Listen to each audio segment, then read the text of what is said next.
So bachcho, the question is, a book with many printing errors contains 4 different formulas for the displacement y of a particle undergoing a certain periodic motion.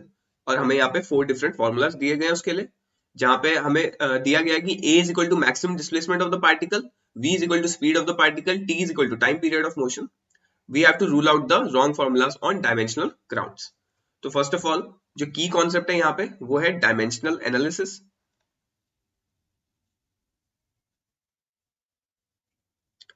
Okay, now हम लोग क्या करेंगे, हम लोग left hand side पे dimension देखेंगे. Left hand side पे चारों ही फॉर्मूलाज में y लिखा हुआ है, तो y लेंथ की यूनिट है, तो यानी कि लेफ्ट हैंड साइड पे जो यूनिट आनी चाहिए वो हमेशा लेंथ आएगी. अब राइट हैंड साइड पे भी सारा जो कॉम्बिनेशन है उसकी यूनिट फाइनली लेंथ आनी चाहिए, क्योंकि लेफ्ट हैंड साइड पे लेंथ है. और क्योंकि ट्रिग्नोमेट्रिक फंक्शन एक डायमेंशनल लेस फंक्शन होता है, तो ट्रिग्नोमेट्रिक के फंक्शन के अंदर जाने वाला सारी क्वांटिटीज भी डायमेंशनलेस होनी चाहिए. तो ये 2 चीजें हम लोग चेक करने वाले हैं. तो सबसे पहले let's start with part A. So in part A, LHS dimension is length. Now A dimension is equal to length L, क्योंकि A डिस्प्लेसमेंट है तो उसकी डायमेंशन लेंथ होगी. Now since trigonometric functions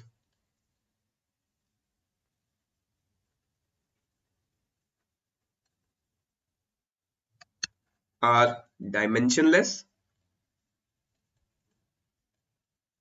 comma, अब ट्रिग्नोमेट्रिक फंक्शन में यहाँ पे अंदर जो वैल्यू वो है 2 pi small t by capital T. So 2 pi small t by capital T should also be dimensionless, right? Now 2 pi small t by capital T, 2 pi की कोई यूनिट नहीं होती, तो ये डायमेंशनलेस क्वांटिटी है. उसके बाद स्मॉल टी हमारा टाइम पीरियड हो गया, तो टाइम पीरियड टी, और कैपिटल टी भी एक टाइम पीरियड है, तो इसकी डायमेंशन भी टाइम हो जाएगी. Time and time get cancelled and we get m0 l0 and t0. तो ये डायमेंशनलेस क्वांटिटी है. नाउ इसका मतलब कि जो sign 2 pi T by capital T है ये भी डायमेंशनलेस क्वांटिटी है, और a की डायमेंशन l है, तो यानी कि LHS और RHS दोनों में ही डायमेंशन सेम है. तो since the dimensions of both LHS and RHS are same, i.e. length, thus given formula is dimensionally correct. Okay, now next part. The next formula is y is equal to a sin vt.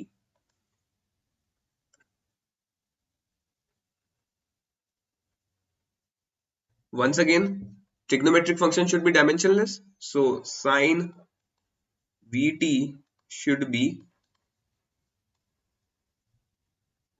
dimensionless,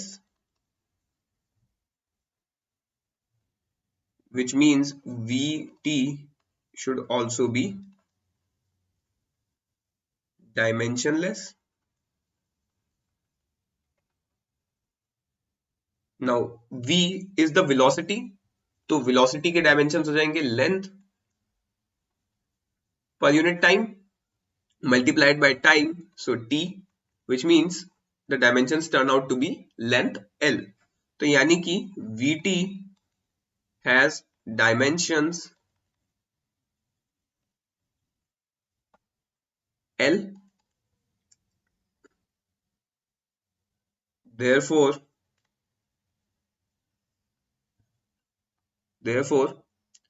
this formula is not dimensionally correct. Now next part, y is equal to a by capital T sin t by a. Now once again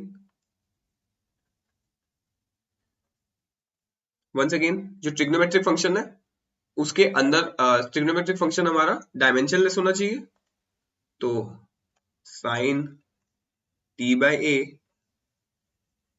should be dimensionless,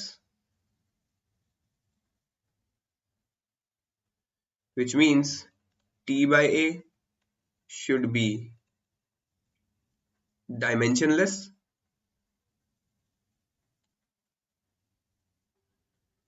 लेकिन t by a की अगर मैं dimensions देखूं तो t by a is equal to t time है, तो time की dimensions time, और a एक लेंथ है तो इसकी डायमेंशंस l, यानी कि इसकी जो डायमेंशंस आ रही है वो आ रही है l raise to power minus 1 into time, तो यानी कि ये डायमेंशनलेस क्वांटिटी नहीं है। इसका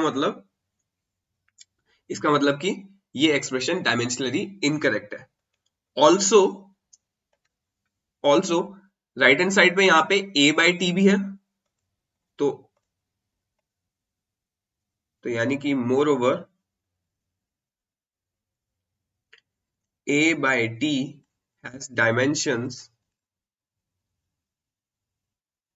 a by t के डायमेंशंस क्या हो जाएंगे, a लेंथ है, t टाइम पीरियड है, तो l t minus 1, thus given expression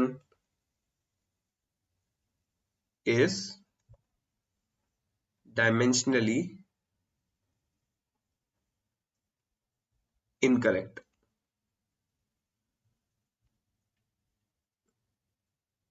Now D part, in D part right hand side में मेरे पास sin 2 pi t by capital T और cos 2 pi t by capital T है, दोनों ही trigonometric function है, दोनों ही dimensionless होने चाहिए, तो sin 2 pi small t by capital T and cos 2 pi small t by capital T should be dimensionless,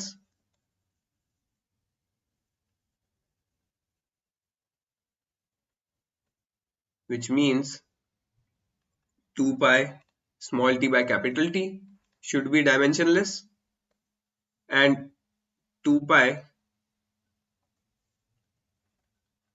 small t by capital in 2 pi small t by capital T, 2 pi already एक dimensionless quantity है, small t की dimension हो जाएगी time और capital T की dimension भी time, which means कि ये डायमेंशनलेस क्वांटिटी है, तो यानी कि sine 2 pi small t by capital T and cos 2 pi small t by capital T भी डायमेंशनलेस क्वांटिटी होने वाली है, तो यहाँ पे हम सब कुछ ठीक है। और साथ ही साथ इसके साथ मल्टीप्लीकेशन में a बाय रूट 2, तो also a by root 2, now root 2 is a constant, तो इसकी कोई डायमेंशन नहीं होगी और a की डायमेंशन हो जाएगी length, so a by root 2 has dimensions l, thus this expression is dimensionally correct. तो फाइनली हमें ये बताना था कि इनमें से कौन सा फॉर्मूला को हम रूल आउट कर सकते हैं डायमेंशनल इनकंसिस्टेंसी के बेसिस पे, तो यानी कि सिर्फ और सिर्फ फॉर्मूला नंबर बी और फॉर्मूला नंबर सी हमारे डायमेंशनली इनकरेक्ट है, तो वही हमारे फाइनल आंसर रहेंगे कि